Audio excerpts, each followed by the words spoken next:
मंगाईनगर पाटील गल्ली कॉर्नर आहे मित्रांनो, वडगावमध्ये मी आहे.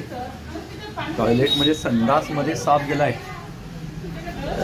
आम्हाला डर्टी जॉब यासाठी म्हणावं लागतंय आणि तुम्ही कल्पनाही करू शकत नाही साप कुठे जाऊन बसतील. आता ह्याला काढणं पण थोडंसं मुश्किल आहे, प्रयत्न करतोय मी. आणि हा नाग आहे म्हणून शक्य आहे, लक्षात घ्या. तर पाण्यात राहणारा साप असला तर जास्त कठीण होतं, लक्षात घ्या. आणि हा पण बिचारा चुकूनच गेलेला असेल. आता मी त्याला काढण्याचा हळूवार प्रयत्न करतोय. कशा ठिकाणी साप येऊ शकतात आपण कल्पनाही करू शकत नाही. आणि आत गेला तर त्यालाही प्रॉब्लेम आला असता. आणि अशा ठिकाणी सुद्धा राहत्या ठिकाणी असे साप येऊ शकतात, लक्षात घ्या. अलगद आला म्हणावं लागेल. नाग साप वगैरे घाणीच्या ठिकाणी राहत नाही, तो चुकून आला असेल. पाणी भरल्यानंतर सुद्धा अशा वेळेला येऊ शकतात. पण पाटील गल्ली वडगावचा हा कॉर्नर आहे, लक्षात घ्या.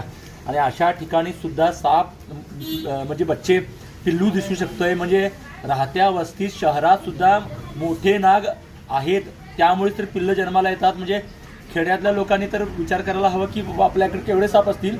आणि शहरातल्या लोकांना ह्या सिग्नल आहे की साप कुठेही असू शकतात आणि कुठेही येऊ शकतात, केव्हाही येऊ शकतात. आपण काळजी घेणं गरजेचं आहे. जवळपास 15 दिवसाचा हा बच्चा आहे, लक्षात घ्या.